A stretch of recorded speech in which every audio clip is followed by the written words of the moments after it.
आज लॉकडाउन का 10वां दिन है, लेकिन कोरोना वायरस को लेकर खबर आपके लिए अच्छी नहीं है। पूरी दुनिया में यह वायरस अब तक 10 लाख लोगों को संक्रमित कर चुका है, 10 लाख से ज्यादा, और 54,000 से ज्यादा लोगों की मौत हो चुकी है। हैरानी की बात यह है कि इस महामारी से संक्रमित लोगों का आंकड़ा 2.5 लाख तक पहुंचने में 80 दिनों का समय लगा था, लेकिन पिछले सिर्फ 13 दिनों में 7.5 लाख लोग कोरोना वायरस से संक्रमित हो चुके हैं। यानी पिछले 13 दिनों में तेजी से फैला है। भारत में भी स्थिति अच्छी नहीं है। भारत में पिछले 24 घंटों में संक्रमण के 478 नए मामले आए हैं और संक्रमित लोगों की संख्या अब 2,877 हो चुकी है, जबकि 74 लोगों की मौत हुई है। यहां हम आपको यह बता दें कि ये आंकड़े देश के अलग अलग राज्यों में मौजूद जी न्यूज के, जी मीडिया के रिपोर्टर्स द्वारा दिए गए हैं, जबकि स्वास्थ्य मंत्रालय के आंकड़े इससे थोड़े से अलग हैं। स्वास्थ्य मंत्रालय के आंकड़ों के मुताबिक संक्रमित मरीजों की संख्या इस समय 2,547 है, जबकि मौतों का आंकड़ा 62 है। यह अंतर इसलिए है क्योंकि कई बार राज्य सरकारों से आंकड़े केंद्र तक पहुंचने में कुछ समय लगता है, और यह एक ऐसी महामारी है जिसके आंकड़े लगातार बदल रहे हैं। जो लोग बार बार कह रहे थे कि भारत में कोरोना वायरस के टेस्ट ज्यादा संख्या में नहीं हो रहे, उन्हें हम बता दें कि पहली बार 24 घंटे में 8,000 टेस्ट किए गए हैं, और इसलिए यह आंकड़ा तेजी से बढ़ रहा है क्योंकि टेस्ट भी ज्यादा हो रहे हैं। 8,000 टेस्ट पिछले 24 घंटे में हुए हैं। इस वायरस की वजह से लोगों की जिंदगियां तो खतरे में हैं, लेकिन प्रकृति को अपना पुराना रूप वापस मिल गया है। प्रदूषण में कमी आने की वजह से अब शहरों से सैकड़ों किलोमीटर दूर स्थित पहाड़ों को साफ साफ देखा जा सकता है। एक अच्छी तस्वीर हम आपको दिखाना चाहते हैं। इस समय आपकी स्क्रीन पर पंजाब के जालंधर की एक तस्वीर है। इस तस्वीर में आप हिमाचल प्रदेश की धौलाधार पर्वत श्रृंखला को साफ देख सकते हैं। आपको जानकर हैरानी होगी कि जालंधर से इन पर्वत श्रृंखला की दूरी करीब 200 किलोमीटर है, लेकिन अब इतनी दूर से भी जालंधर के लोग इन पहाड़ों को देख पा रहे हैं। वो इसलिए है कि पॉल्यूशन कम हुआ है, आसमान साफ हुआ है। आमतौर पर इतनी दूर से इन पहाड़ों को देखना पहले संभव नहीं होता था, लेकिन आप इसे प्रकृति का कमाल कह सकते हैं, इसे आप बदलाव कह सकते हैं। यानी प्रदूषण घटते ही प्रकृति खुद आपके पास आ गई है। पंजाब में 30 वर्षों के बाद प्रदूषण का स्तर इतना कम पहुंचा है। दिल्ली और मुंबई समेत देश के कई बड़े शहरों में भी प्रदूषण अभूतपूर्व रूप से कम हुआ है। दिल्ली में इस समय एयर क्वालिटी इंडेक्स यानी प्रदूषण का स्तर 60 के आसपास है, जबकि मुंबई में यह 74 के आसपास है। इन शहरों में प्रदूषण वाले दिनों में यह आंकड़ा कई बार 800 से 1000 तक पहुंच जाता है। इस समय देश के 103 शहरों की हवा की क्वालिटी बहुत अच्छी श्रेणी में आ चुकी है। 65 शहर ऐसे हैं जहां की हवा की क्वालिटी संतोषजनक श्रेणी में है।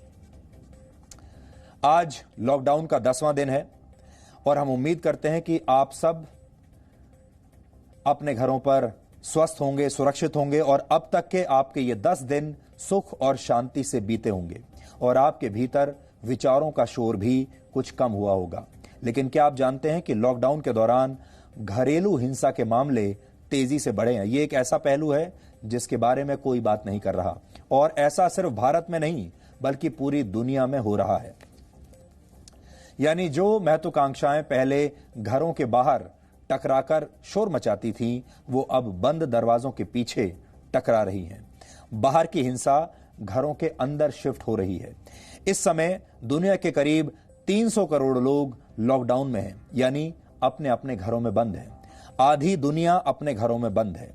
ये दौर अपने परिवार के साथ समय बिताने का है और एक दूसरे को बेहतर तरीके से समझने का है, एक दूसरे से प्यार जताने का है। लेकिन इसके विपरीत घरों में बंद लोग आपस में लड़ रहे हैं और अहंकार की लड़ाई अब हिंसा में धीरे धीरे बदल रही है। ये एक ऐसा पहलू है जिसके बारे में कोई बात नहीं कर रहा, जिसके वीडियोस कोई नहीं डाल रहा। लॉकडाउन के दौरान कैसे दुनिया भर के लोग अपनों को ही सता रहे हैं, इसके बारे में आज हम आपको बताने वाले हैं। लेकिन अभी आप ये जान लीजिए कि इस समय लॉकडाउन की वजह से दुनिया के सैकड़ों करोड़ लोग घरों में बंद हैं। सड़कों पर गाड़ियां नहीं दौड़ रही और फैक्ट्रियां बंद हैं, दफ्तर बंद हैं, शॉपिंग मॉल्स, दुकानें, बाजार सब कुछ बंद है। इस शांति की वजह से पृथ्वी का शोर भी काफी कम हो गया है। दुनिया भर में हर रोज शोर शराबे की जो गतिविधियां होती हैं वो अब थम चुकी हैं और इन गतिविधियों के बीच पृथ्वी के अपनी धुरी पर घूमने से जो शोर और कंपन पैदा होता है उसमें भी 33% की कमी आई है। यह दावा बेल्जियम की रॉयल ऑब्जर्वेटरी का है। विज्ञान की भाषा में इसे सिस्मिक नॉइज कहा जाता है, लेकिन पृथ्वी को शांत करने वाले इंसानों के मन में हिंसा का शोर अब पैदा हो रहा है और यह शोर अब लोगों के मन और शरीर दोनों को घायल कर रहा है। यानी पृथ्वी तो धीरे धीरे शांत हो रही है, लेकिन लॉकडाउन में अपने अपने घरों के अंदर जो लोग बंद हैं उनके अंदर अब हिंसा का शोर पैदा होना शुरू हो गया है। हालांकि लॉकडाउन के दौरान सोशल मीडिया पर आपने ऐसी कई तस्वीरें देखी होंगी जिसमें पति पत्नी एक दूसरे की मदद करते हुए दिखते हैं, मिलकर खाना बना रहे हैं, पति घर की साफ सफाई कर रहे हैं। कई बार पति अपने वीडियोस डाल रहे हैं कि देखिए मैं कितनी मदद कर रहा हूं, मैं झाड़ू लगा रहा हूं, खाना बना रहा हूं। परिवार के सभी सदस्य खुशी खुशी एक साथ समय बिता रहे हैं, लेकिन जो तस्वीरें आपके सामने नहीं आ रही वो हैं घरेलू हिंसा की तस्वीरें। इनमें मानसिक और शारीरिक दोनों प्रकार की हिंसा शामिल है। पूरी दुनिया में और भारत में इस दौरान घरेलू हिंसा की घटनाएं तेजी से बढ़ी हैं और यह बहुत चिंताजनक तस्वीर है। सबसे पहले आपको भारत की स्थिति बताते हैं। इस दुनिया में किसी के लिए सबसे सुरक्षित उसका घर ही होता है, किसी के लिए भी। यह बात कोरोना के संकट काल में तो बिल्कुल फिट बैठती है, लेकिन बाहर कोरोना वायरस का खतरा हो और घर के अंदर भी अगर आप सुरक्षित ना हो तो फिर आप कहां जाएंगे। लॉकडाउन के बीच शायद आपको पता नहीं होगा कि हमारे घरों में हो क्या रहा है। घरेलू हिंसा के मामले अचानक बढ़ गए हैं। महिलाओं के खिलाफ हिंसा के मामलों पर शिकायतें अब करीब दुगनी हो चुकी हैं। राष्ट्रीय महिला आयोग के पास मार्च के पहले हफ्ते में 111 शिकायतें आई थी। मार्च के आखिरी हफ्ते में 257 शिकायतें आई हैं। मार्च के पहले हफ्ते में घरेलू हिंसा की 30 शिकायतें आई थी। लॉकडाउन के बाद 69 शिकायतें आई हैं। शिकायतों पर पुलिस भी इस समय पूरी तरह ध्यान नहीं दे पा रही है, क्योंकि पुलिस लॉकडाउन के नियमों का पालन करवाने में अपनी पूरी ताकत इस समय लगाई हुई है। लेकिन हम जिन शिकायतों की जो बात कर रहे हैं, ये तो सिर्फ वो शिकायतें हैं जो दर्ज हो रही हैं, लेकिन हजारों लाखों महिलाएं ऐसी होंगी जिनकी शिकायत सुनने वाला कोई नहीं, जो घरेलू हिंसा को चुपचाप बर्दाश्त कर रही होंगी और जिनके पास शिकायत करने का विकल्प है ही नहीं। इसलिए शिकायतों की संख्या पर मत जाइए, क्योंकि बहुत कम लोग इस देश में ऐसे हैं जो घरेलू हिंसा की शिकायत पहुंचा सकते हैं बाहर। यह सिर्फ भारत की बात नहीं है, दुनिया का हाल भी आप देख लीजिए। फ्रांस में 17 मार्च से लॉकडाउन चल रहा है। वहां पिछले एक हफ्ते में घरेलू हिंसा के मामले 32% बढ़ गए हैं। वहां की राजधानी पेरिस में ये मामले 36% बढ़े हैं। स्पेन में 14 मार्च से लॉकडाउन है। वहां घरेलू हिंसा के पीड़ितों के लिए सरकारी हेल्पलाइन नंबर पर अचानक कॉल्स बढ़ गई हैं। लॉकडाउन के पहले 2 हफ्तों में 12% ज्यादा कॉल्स आई। हेल्पलाइन की वेबसाइट पर ऑनलाइन कंसल्टेशंस 270% बढ़ गई। इटली में वहां के एक्टिविस्ट बता रहे हैं कि हेल्पलाइन नंबर पर इमरजेंसी कॉल्स तो कम आ रही हैं, लेकिन उन्हें पीड़ितों से घबराहट और बेचैनी भरे टेक्स्ट मैसेज और ईमेल्स बहुत मिल रहे हैं। ऐसा इसलिए कि महिलाओं को घर से कॉल करने में डर लगता है, इसलिए महिलाएं कहीं छुपकर या तो टेक्स्ट मैसेज कर रही हैं या फिर मेल्स भेज रही हैं। चीन का ह्यूबे प्रांत, जो कोरोना वायरस का पहला केंद्र था, वहां पर लॉकडाउन के दौरान घरेलू हिंसा के मामले पिछले वर्ष की तुलना में 47 से बढ़कर 162 हो गए। अमेरिका में नेशनल डोमेस्टिक वायलेंस हॉटलाइन में रोजाना करीब 2000 कॉल्स आती हैं। आजकल इनमें करीब 950 कॉल्स में लोग घरेलू हिंसा की शिकायत पर कोरोना का जिक्र कर रहे हैं। अमेरिका के सिएटल में घरेलू हिंसा के मामले 21% बढ़ गए हैं। ब्राजील में महिला अधिकार कार्यकर्ताओं ने यह बताया है कि पिछले 1 महीने में घरेलू हिंसा के मामले 40 से 50% बढ़े हैं। ऑस्ट्रेलिया में खुद वहां के प्रधानमंत्री ने कहा है कि लॉकडाउन के दौरान मदद मांगने के लिए गूगल सर्च पर 75% की वृद्धि हुई है ट्रैफिक में। कैटेलोनिया में लॉकडाउन के कुछ ही दिनों में महिला हेल्पलाइन नंबर पर इमरजेंसी कॉल्स 20% बढ़ गई।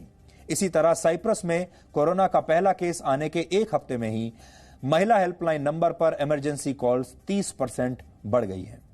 सोचिए किस तरह की मनोस्थिति होगी कि आप घर से बाहर नहीं निकल सकते और घर पर भी रह नहीं सकते, क्योंकि बाहर वायरस का खतरा है और अंदर घरेलू हिंसा का वायरस आपका इंतजार कर रहा है। और एक वायरस बाहर है और दूसरा वायरस अंदर है।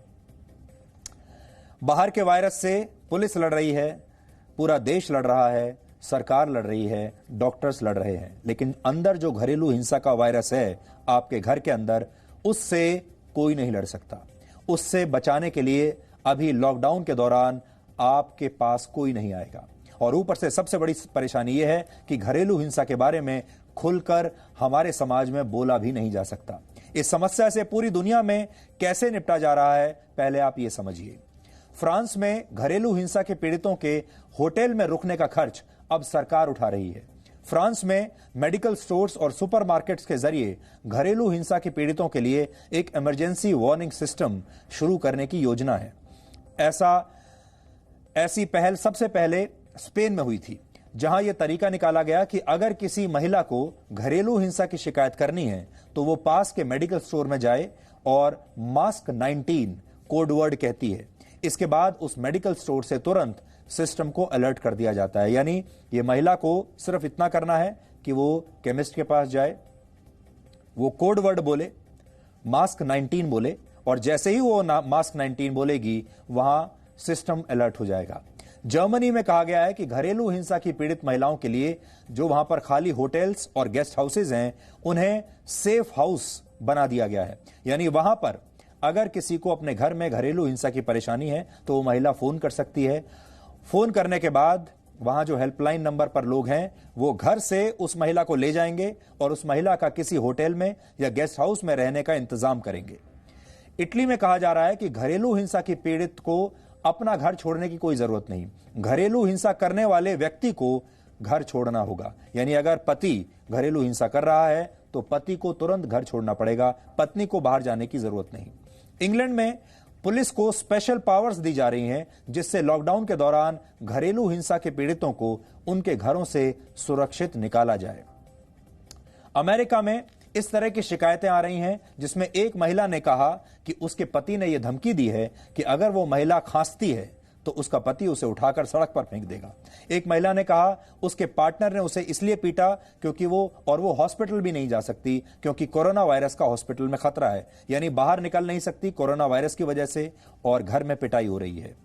एक और पुरुष ने शिकायत की है कि उसकी महिला पार्टनर लगातार उसके साथ दुर्व्यवहार कर रही है और वो साफ सफाई का सामान और सैनिटाइजर्स उससे छुपा रही है।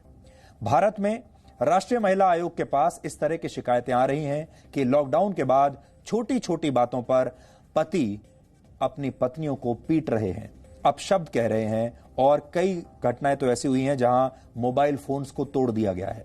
एक महिला की शिकायत यह थी कि उसका पति मारपीट करता है, लेकिन लॉकडाउन की वजह से वो घर छोड़कर बाहर नहीं जा सकती।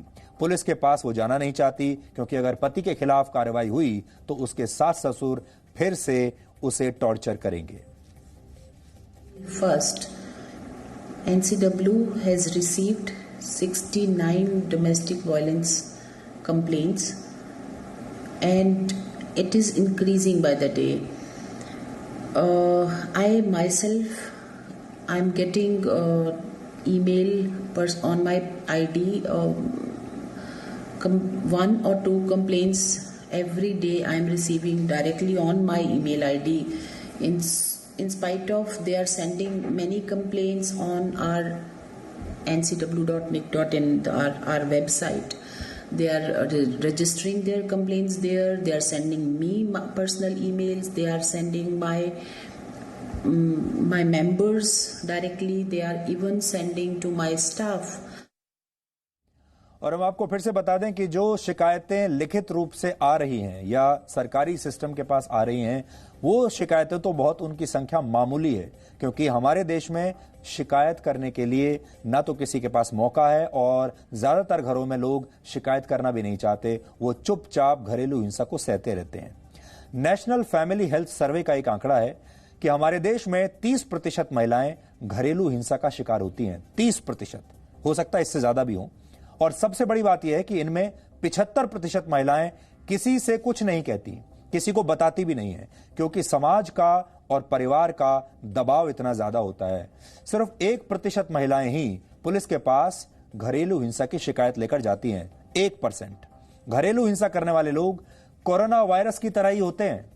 बाहर के वायरस से तो आपको बचाया जा सकता है, लेकिन घर के इस वायरस से आपको खुद ही बचना होगा। इसके लिए आपको खुद ही आवाज उठानी होगी, अपनी सुरक्षा के इंतजाम खुद करने पड़ेंगे और खुद बहादुरी दिखानी पड़ेगी। देश में भले ही लॉकडाउन है, लेकिन घरेलू हिंसा पर कोई लॉकडाउन नहीं है, इसलिए आप चुप ना रहें।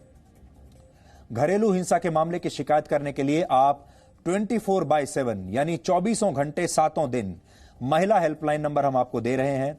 इस नंबर पर आप कॉल कर सकते हैं 181-181 और एक और इमरजेंसी नंबर है 112-112। यहां पर आप कॉल कर सकते हैं या फिर राष्ट्रीय महिला आयोग की वेबसाइट पर जाकर अपनी शिकायत दर्ज कर सकते हैं। उसका नंबर भी उसका एड्रेस भी आपकी स्क्रीन पर लिखा हुआ है, आप नोट कर लीजिए। आप सोशल मीडिया के जरिए भी राष्ट्रीय महिला आयोग में अपनी शिकायत दर्ज करा सकते हैं। आप जानते हैं आजकल सोशल मीडिया का जमाना है, आप ट्वीट कर सकते हैं, फेसबुक पर लिख सकते हैं और जिस भी प्रशासन के व्यक्ति को आप अपनी शिकायत पहुंचाना चाहते हैं, आपको सिर्फ उसे टैग कर देना है और उस पर कार्रवाई होगी। आध्यात्मिक गुरु ओशो ने एक बार कहा था कि एकांत मूर्खों के लिए कैदखाना बन जाता है और ज्ञानियों के लिए स्वर्ग बन जाता है। लॉकडाउन में रहना भी एकांत में रहना जैसा ही है। अब मूर्ख इसे अलग तरीके से देखते हैं और ज्ञानी इसे अलग तरीके से देखते हैं। अब आप चाहें तो इसे कैद भी समझ सकते हैं और अब आप चाहें तो इसे एक बहुत बड़ा अवसर समझकर खुद को बेहतर भी बना सकते हैं। लेकिन ज्यादातर लोग खुद को फंसा हुआ महसूस करते हैं। लोगों के मन में डर है और यही डर और बेचैनी रिश्तों को कई बार उनकी बलि ले लेता है, रिश्तों को खराब कर देता है। इसलिए आपको लॉकडाउन के दौरान ऐसा आचरण अपनाना चाहिए जिससे आपका आत्मसम्मान भी बना रहे और दूसरा व्यक्ति आपके बर्ताव से आहत भी ना हो। ये बहुत नाजुक चीजें होती हैं, नाजुक क्षण है ये। लेकिन इन आचरणों की बात करने से पहले यह समझ लीजिए कि कैसे लॉकडाउन और कोरोना वायरस ने पूरी दुनिया में रिश्तों की पूरी परिभाषा को बदल दिया है। और जब स्थितियां सब ठीक ठाक होंगी तो हो सकता है रिश्तों की भी नई परिभाषा आपके सामने आ जाए। रिश्ते लगातार बदल रहे हैं। उदाहरण के लिए जो देश अब इस महामारी से उबर रहे हैं, वहां तलाक के मामले अचानक से बढ़ने लगे हैं। चीन के सरकारी अखबार ग्लोबल टाइम्स के मुताबिक चीन के हुनान प्रांत में वकीलों के पास पानी पीने का भी समय नहीं है। इतने व्यस्त हो गए हैं वकील, क्योंकि तलाक की अर्जी देने वालों की लंबी कतारें वहां पर लगी हुई हैं। अब कुछ लोग इसे कोवी डिवोर्स भी कह रहे हैं। कोविड-19 की शॉर्ट फॉर्म है।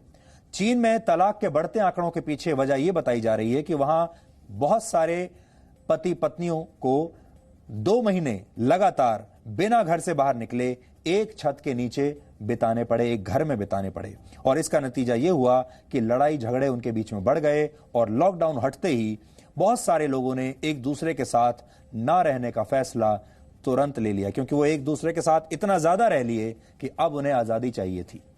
विशेषज्ञ तो ये भी कह रहे हैं कि इस दौरान पैदा होने वाले बच्चों को कोरोना बेबीज कहा जाने लगेगा और जब वो 13 वर्ष के होंगे तो उन्हें टीन की बजाय क्वारंटीन कहा जाएगा। इस दौरान जो लोग अपना जीवन साथी ढूंढ रहे हैं, उनसे यह कहा जा रहा है कि आप बहुत ध्यान से अपना जीवन साथी चुनें, क्योंकि हो सकता है आपको आने वाले समय में उसके साथ कई महीनों तक ऐसे ही लॉकडाउन में घर में रहना पड़े। अब आपको अंदाजा लग गया होगा कि जो दुनिया अक्सर एक साथ एकजुट होने का दावा करती है, जन्मों जन्मों तक साथ निभाने की कस्में खाती है, उसकी हकीकत कैसे महामारी ने सबके सामने ला दी है, या ऐसा समझ लीजिए कि ऐसे तमाम लोगों को एक्सपोज कर दिया है। जो रिश्ते कच्चे हैं उन्हें एक्सपोज कर दिया है। हम ये नहीं कह रहे कि सारे लोग ऐसा ही करते हैं या हर घर में हिंसा हो रही है, ऐसा हम बिल्कुल नहीं कह रहे। बहुत सारे घर ऐसे भी हैं, बल्कि ज्यादातर घर ऐसे ही होंगे, हम ऐसी उम्मीद करते हैं और ऐसा हमारा मानना है, जहां लोग आपस में एक दूसरे के साथ खुश होंगे, क्योंकि उन्हें एक दूसरे के साथ पहली बार इतना समय बिताने को मिल रहा है। लेकिन बहुत सारे घरों में अंधकार भी छा गया होगा। पूरी दुनिया में बहुत सारे लोग ऐसे हैं जो एक छत के नीचे रहते हुए भी दूसरों को स्पेस देना जानते हैं, काम में एक दूसरे की मदद करना जानते हैं, बड़ों को सम्मान देना और छोटों को स्नेह देना उन्हें आता है। और ये लोग लॉकडाउन के दिनों में भी ऐसा ही कर रहे हैं। लेकिन हम आज उन लोगों की बात कर रहे हैं जिनके सच को कोरोना वायरस बाहर ले आया है। ऐसे लोग घरों से बाहर ना निकलकर वायरस से तो बच रहे हैं, लेकिन अपने ही परिवार में हिंसा का वायरस फैला रहे हैं, जो कहीं ज्यादा घातक है। अब सवाल यह है कि कोरोना काल में कैसा आचरण आपका होना चाहिए कि लोग एक दूसरे के खिलाफ हिंसा ना करें और रिश्तों की गरिमा बनी रहे। लॉकडाउन के दौरान किसी परिवार में 3 पीढ़ियां एक साथ हैं, किसी में 2 पीढ़ियां एक साथ रह रही हैं, तो कहीं पर पति पत्नी अकेले एक दूसरे के साथ बंद हैं और कहीं पर पति पत्नी के साथ बच्चे भी हैं। हर परिवार की एक अलग रचना होती है, संरचना होती है। ऐसे में विचारों का टकराना स्वाभाविक है। खासतौर पर अगर 3 पीढ़ियां एक साथ रहती हैं तो विचार आपस में टकराएंगे। 2 पीढ़ियां भी रहती हैं तो भी विचार टकराएंगे, और अगर सिर्फ पति पत्नी साथ में है तो भी विचार तो टकराएंगे ही, टकराव तो होगा ही। लेकिन आप शिष्टाचार के कुछ तरीके अपनाकर मनमुटाव और हिंसा से बच सकते हैं और रिश्तों को नई मजबूती दे सकते हैं। लॉकडाउन के दौरान अहंकार के ज्वालामुखी पर बैठे रिश्तों को शांत बनाए रखने के लिए आप कुछ टिप्स अपना सकते हैं। लेकिन पहले यह समझिए कि रिश्तों में द्वंद्व और हिंसा की नौबत आती क्यों है। रिश्तों में यह खिंचाव तब आता है जब आप अपनी इच्छाओं और अहंकार को दूसरों पर थोपते हैं, और लॉकडाउन के दौरान जब आप लगातार एक दूसरे के साथ रहते हैं तो इस अहंकार को और बल मिलता है। और जो बात कई बार आप अक्सर सुनते रहते हैं, हमारे देश में असहनशीलता बढ़ती जा रही है। तो असहनशीलता सिर्फ राजनीतिक शब्द नहीं है। असहनशीलता आपको घर में भी दिखाई देगी। लोगों का जो एक साथ घर में रहते हैं, एक दूसरे के प्रति असहनशीलता बढ़ रही है। इससे बचने का पहला उपाय और सही आचरण यह है कि अगर परिवार के किसी सदस्य के साथ आपके मतभेद हैं तो मतभेद वाले विषयों पर फिलहाल चर्चा ही मत कीजिए, टाल दीजिए। कुछ समय की बात है, 2 हफ्तों के लिए सारी चर्चाएं टाल दीजिए। इन विषयों पर बात ना करें। सबसे बेहतर है कि एक घर में रहते हुए आप एक दूसरे को कुछ समय के लिए अकेला भी जरूर छोड़ें। यानी लॉकडाउन के दौरान आपको एक और लॉकडाउन अपने घर में करना चाहिए। हर व्यक्ति को अपने लिए व्यक्तिगत रूप से दिन में एक लॉकडाउन जरूर करना चाहिए, जहां आप पूरे दिन में अपने लिए कुछ समय रखें, जहां आप सिर्फ अपने साथ समय बिताएं और बाकियों से अलग हट जाएं, जिसके तहत आपको दूसरों की इच्छाओं और विचारों का भी सम्मान करना है। दूसरी बात, एक साथ रहते हुए हर व्यक्ति की अपनी एक निजता यानी प्राइवेसी होती है, इसका हमेशा सम्मान करें। प्रेम में निजता को अहमियत देना सबसे महत्वपूर्ण है और यही प्रेम का सच्चा स्वरूप भी माना जाता है। इसलिए दूसरे की प्राइवेसी का सम्मान कीजिए, दूसरे के मोबाइल फोन का सम्मान कीजिए, दूसरे के गैजेट्स का सम्मान कीजिए। हमेशा अपनी ही बात मनवाने की कोशिश ना करें। उदाहरण के लिए, टीवी के रिमोट पर अपना कंट्रोल रखने जैसी छोटी छोटी बातों पर ना लड़ें। कुछ देर आप अपनी पसंद के कार्यक्रम देखें तो कुछ देर दूसरों को उनकी पसंद के कार्यक्रम भी देखने दें। और कई बार आप ये भी कर सकते हैं कि दूसरों को उनके मनपसंद कार्यक्रम देखने दें और अपने कार्यक्रम को आप रिकॉर्ड कर सकते हैं और बाद में देख सकते हैं। कोशिश करें कि लॉकडाउन के दौरान अपने पूरे परिवार के साथ खाना खाएं। कई स्टडीज का यह दावा है कि पूरे परिवार के साथ खाना खाने से तनाव में कमी आती है और यह मनमुटाव दूर करने में भी मदद करता है। Organisation for Economic Cooperation and Development द्वारा की गई रिसर्च के मुताबिक जो बच्चे अपने परिवार के साथ बैठकर खाना नहीं खाते वो स्कूल में भी ज्यादातर गैर हाजिर रहते हैं। स्टडीज का यह भी दावा है कि एक साथ भोजन करने से मोटापे की आशंका भी कम हो जाती है। लॉकडाउन के दौरान एक साथ रहने का अर्थ ये नहीं कि आप हमेशा एक दूसरे से उलझे रहें। इस दौरान आप अपने लिए भी कुछ समय निकालें। आपको जिन चीजों का शौक है उन्हें पूरा करें। आप कुछ पल निकालकर मेडिटेशन भी कर सकते हैं, यानी अपने साथ भी समय बिता सकते हैं। इसके अलावा आपको मिनिमलिज्म को अपनाना चाहिए ताकि आप कम संसाधनों में कम इच्छाओं के साथ खुशी खुशी रहना सीख जाएं। इस समय आपकी इच्छाएं आपके नियंत्रण में रहनी चाहिए और इच्छाओं के साथ साथ जो आपकी एक्सपेक्टेशंस हैं, यानी दूसरों से आप जो उम्मीद करते हैं, उन पर भी लगाम लगाने की जरूरत है। अपनी एक्सपेक्टेशंस को मैनेज करने की जरूरत है। घर पर रहते हुए अपने मोबाइल फोन को जितना दूर हो सके उतना दूर रखें।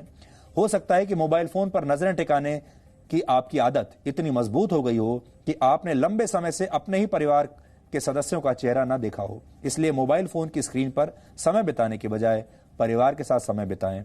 इसके लिए इससे आपके जीवन में ब्राइटनेस भी आएगी और आप खुद को रिचार्ज भी कर पाएंगे। यानी फोन में स्क्रीन पर ब्राइटनेस लाने की बजाय और फोन को रिचार्ज करने की बजाय अपने जीवन को, अपने दिमाग को, अपने दिल को रिचार्ज कीजिए, उसमें थोड़ी ब्राइटनेस बढ़ाइए। घर के कामकाज को अपने जीवन साथी और परिवार के साथ मिलकर निपटाएं वर्क फ्रॉम होम का अर्थ ये नहीं कि आप पूरे दिन काम का बहाना बनाकर अपने ही लोगों की मदद से इनकार करते रहें। और सबसे महत्वपूर्ण बात यह है, यह समय आपको सोशल डिस्टेंसिंग तो सिखा रहा है, लेकिन आपको इसके नाम पर अपनों की अनदेखी करने की जरूरत नहीं है। दूसरों की मदद करने से पहले अपने परिवार की मदद करें और याद रखें कि कोई परफेक्ट नहीं होता। लोगों की सहायता करें, धैर्य बनाए रखें। कोई परफेक्ट नहीं होता, इसलिए दूसरों की कमी निकालना थोड़े दिनों के लिए बंद कर दें। हालांकि ये बहुत मुश्किल काम है, लेकिन मानकर चलिए, ना तो आपका साथी, जीवन साथी परफेक्ट है और ना ही आप खुद परफेक्ट हैं। इस बात को अपने अंदर कुछ दिनों के लिए ढाल लीजिए।